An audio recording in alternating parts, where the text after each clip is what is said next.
subió la Bolsa de Comercio de Santiago, el principal indicador, el IPSA, en un 0,15%, el índice general en un 0,9%. En Nueva York, Wall Street al alza también. El Dow Jones subió un 1,03%, el Nasdaq un 1,08%. El dólar bajó 3 pesos con 13 centavos. Se cotizó comprador, está bajo el dólar, 912 pesos con 25, vendedor 908 pesos con 90. El euro está en 926 pesos con 24 centavos. Unidad de fomento para hoy, 33.397 pesos con 95 centavos.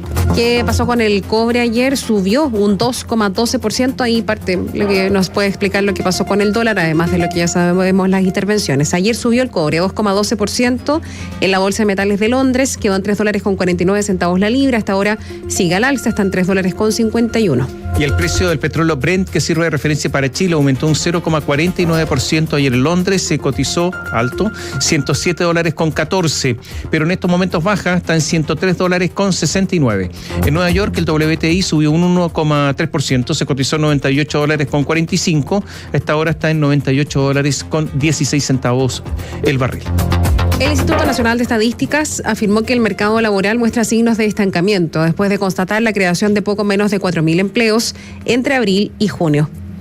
La Central Unitaria de Trabajadores alertó el avance de la ocupación precaria y el INE cifró en más de 205.000 personas las que trabajan a través de plataformas digitales. Joaquín Aguilera, muy buenos días. Hola, Joaquín. Hola, buenos días. Sí, era algo que hasta ahora no se había manifestado con total claridad, pero estaba en el consenso de los analistas que tarde o temprano iba a ocurrir. El mercado laboral comenzó a mostrar señales mucho más claras de estancamiento, lo que está también en sintonía con lo que ya venía mostrando, sí, con mucha más nitidez la actividad económica en Chile. Ayer se dieron a conocer las cifras de empleo del segundo trimestre por parte del Instituto Nacional de Estadísticas, donde la tasa de desocupación, por ejemplo, llegó a 7,8%, lo que es apenas, de hecho, el mismo nivel de el trimestre anterior, y de hecho, en enero de este año la tasa de desempleo también estaba en 7,8%, mostrando que en realidad este indicador se ha mantenido estacionado durante todo este año 2022. Ahora, al mirar, por ejemplo, la cantidad de personas ocupadas en comparación con la encuesta anterior, se ve que hay 16.600 personas menos en esta categoría, además de que 30.000 personas ingresaron a la inactividad respecto a lo que fue la última medición del trimestre móvil anterior. En ese sentido, tomando en cuenta esos indicadores principalmente, la directora del INE, Sandra Quijada, reconoció que todos los indicadores están apuntando a un comportamiento de estancamiento en el mercado laboral después de la recuperación que se dio posterior a la pandemia, pero ella cree que en todo caso estos factores todavía pueden ser simplemente respuesta a un elemento estacional que suele ser así en el periodo de invierno. Vemos que esto se mantiene, las diferencias no son significativas respecto al trimestre móvil anterior, más bien tenemos un estancamiento, pero también esto es propio de la época del año, ¿cierto? Donde históricamente tenemos, digamos, mayor tasa de desocupación durante estos meses del año.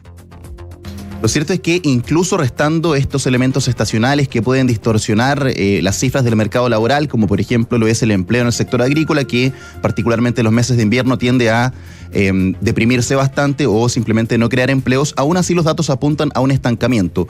El crecimiento o la creación de empleos con ajuste estacional llegó a 4.000 nuevas plazas laborales. Eso está muy por debajo, por ejemplo, de los 60.000 empleos que creaba la economía chilena en la última medición que también hizo el INE. Además, esta es la cifra de creación de empleos más baja desde mayo del 2021, justo cuando la economía ingresaba a una nueva cuarentena, y en ese entonces, de hecho, se destruyeron 28.000 puestos de trabajo. Básicamente, la economía dejó de crear empleos, es lo que dicen los expertos, y si bien se ha recuperado ya un 95% de la cantidad de trabajos que se perdieron en la pandemia, en términos nominales, restarían 225.000 puestos de trabajo solamente para volver en los números, en lo nominal, a aquellos puestos de trabajo que había antes de la crisis sanitaria. Pero sin embargo, el director del Observatorio del Contexto Económico de la Universidad Diego Portales, Juan Bravo, da cuenta que en estos 2 años, por supuesto que la población ha aumentado y en términos proporcionales la distancia es todavía mayor. Comparte esa opinión Cristian Echeverría, quien es director del Centro de Estudios en Economía y Negocios de la Universidad del Desarrollo, quien da cuenta que además todo indica que hacia el segundo semestre la posible recesión económica en Chile va a golpear mucho más al mercado laboral. Hoy día siguen faltando 514.000 para recuperar la tasa de ocupación prepandemia, que ajusta porque la población ha aumentado en estos últimos 2 años. De 24 categorías de sectores de actividad económica, la mitad tienen caídas en la ocupación total y la otra mitad aumentos leves o muy moderados. Ahora, otro punto relevante de preocupación respecto a lo que viene hacia adelante es que si uno mira la comparación en 12 meses, los sectores de la economía que están impulsando mayormente esta creación de empleo siguen siendo el comercio, la construcción, el alojamiento y servicios de comida, sectores que eminentemente este año, donde se han profundizado por completo la apertura respecto a las restricciones sanitarias, están completando ese periodo de recuperación, pero que también podrían ser los más afectados ya hacia una actividad económica más deprimida en el segundo semestre. Es lo que destaca, por ejemplo, la gerenta de estudios de la Cámara Nacional de Comercio, Bernardita Silva, quien recalca que además esos empleos que ha seguido creando el comercio no son de la mejor calidad. Si uno mira el resultado del sector comercio, se ve una leve caída en los ocupados respecto al periodo previo, tanto en los cuenta propia como en los empleados asalariados, dando cuenta de un menor dinamismo en la creación de empleos en nuestro sector. Finalmente, al comparar con los ocupados que tenía el comercio en igual trimestre del 2019, año previo a la pandemia, se evidencia que falta por recuperar sobre 67.000 ocupados, de los cuales 40.000 son ocupados formales.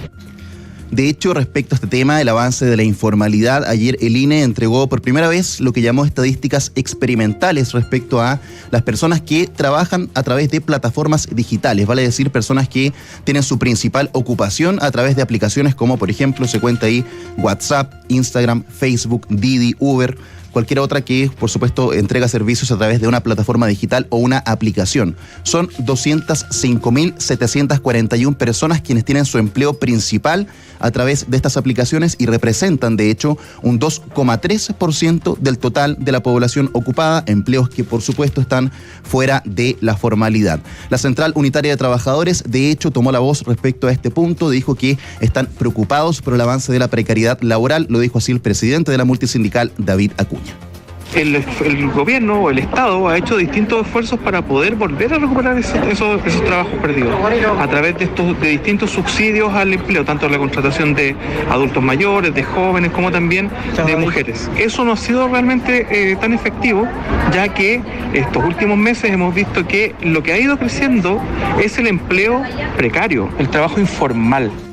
Ahora, esta es una estadística que se entrega por primera vez. El INE además la llama experimental porque dice que ni siquiera hay muchos parámetros internacionales que permitan ver cómo se puede medir este tipo de empleos, pero lo cierto es que ha sido un fenómeno creciente en la economía chilena, particularmente donde se ve que de estos más de 205.000 trabajadores que trabajan a través de plataformas digitales, un 28,8% se desempeña en el comercio, vale decir personas que venden productos o revenden productos a través de aplicaciones o plataformas digitales, y un 19,5% trabajan en transporte y almacenamiento, lo que puede ser tanto logística o transporte de pasajeros.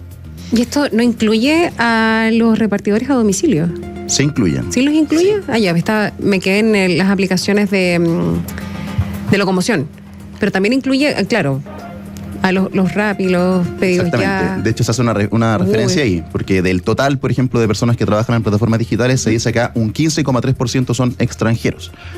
Pero si es que se aplica solamente a aplicaciones que entregan servicios, vale decir, no, por ejemplo, alguien que ocupa una aplicación para vender un producto, sino que un servicio, como justamente estas aplicaciones de reparto, ahí la proporción llega al 40%. Ahí es lo que vemos probablemente en las calles muchos, y es una medición que comienza ya a hacer el INE, y lo que preocupa, por supuesto, es que todo esto está en el ámbito de la informalidad. De hecho, un conductor de Uber hoy día, con toda esta importante participación que tienen, si es que lo fiscalizan, sigue siendo un trabajo ilegal. ¿Qué se ve para los próximos meses? Digo esto porque comienza, todos sabemos, la economía a enfriarse, a restringirse. Incluso el próximo año va a ser un año difícil. No lo dicen solamente economistas chilenos, sino que el Fondo Monetario Internacional. Si el crecimiento es cero, la verdad es que en la práctica hay un decrecimiento por el aumento de la población.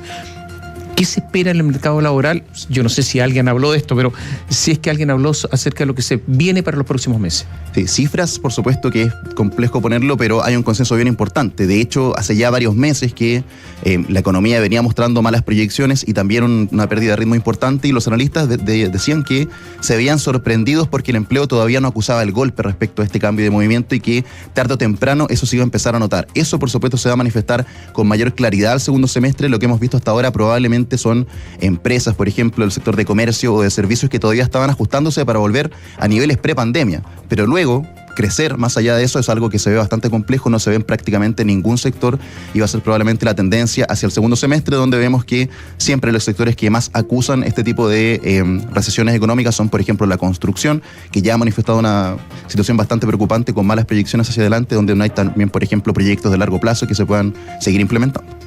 Gracias, Joaquín. Buenos días. Chao. Chao, Joaquín.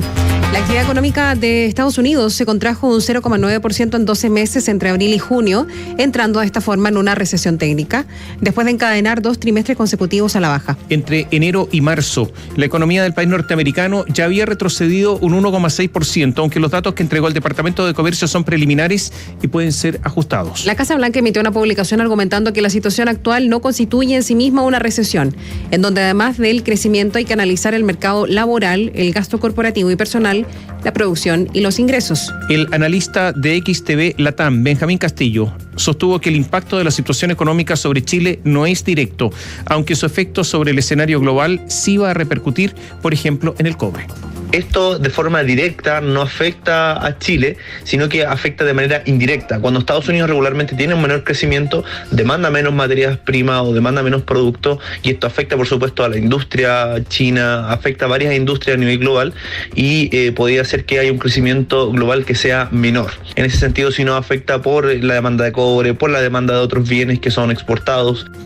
En la misma línea, el economista y académico de la Universidad de Talca, Hernán Díaz, afirmó que si bien el efecto regional será relevante, no se compara con el impacto negativo que desencadena, por ejemplo, el desempeño económico en China. Estados Unidos tiene un peso muy grande en Latinoamérica, en el fondo, o sea, una parte importante del Producto Interno Bruto de Latinoamérica, en el fondo, donde hay otros países que se pueden ver mucho más afectados que nosotros. Entonces, desde ese punto de vista, el peso para Chile no es tan grande, en el fondo, o sea, nosotros dependemos mucho más de China, casi en un 70% más o menos. El presidente de Estados Unidos, Joe Biden, aseguró que el dato no fue una sorpresa y responde a un ajuste respecto al histórico crecimiento 2021, frente al cual la economía se está desacelerando en línea con los esfuerzos de la Reserva Federal para contener la inflación. El alza en el precio del petróleo no ha pasado inadvertido en estos meses y si bien ha generado gran impacto en el bolsillo de los usuarios, hay quienes, pese al escenario económico, han sacado cuentas alegres. Y este es el caso de la ENAP, la Empresa Nacional del Petróleo, que dio a conocer ayer sus resultados correspondientes al primer semestre y, de acuerdo con esos números, obtuvo una utilidad de 368,8 millones de dólares. Es decir, superó en 308,5 millones de dólares lo obtenido en el mismo periodo del año pasado. Respecto a las líneas de negocio, refinación y comercialización, la empresa terminó el semestre con una utilidad después de impuestos de 313 millones de dólares y que atribuye un mejor margen bruto de 401 millones de dólares, además del aumento en la venta de productos.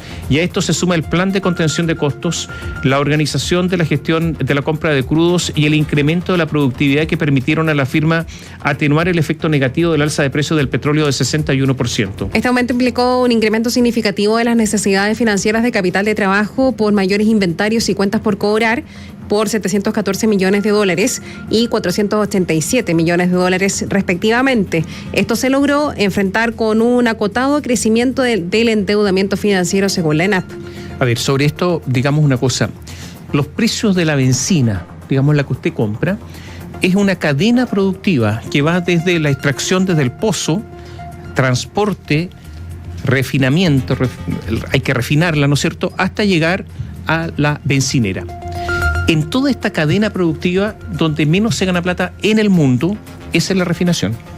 O sea, las refinerías son las que menos ganan en todo esta, y por eso normalmente las empresas están integradas. La Shell está integrada, por ejemplo. Bueno, resulta que donde menos se gana plata, resulta que en Chile se gana plata por parte de la ENAP y mucha plata. La pregunta es cuánto del precio de las bencinas tan altos de los combustibles en estos momentos es por las utilidades que está obteniendo la ENAP. Son utilidades muy, muy altas. Solo en un semestre, porque esto no es el año, 368 millones de dólares. ¿Cuánto se está recargando la ENAP en todo esto? Yo creo que es una pregunta que hay que hacerse.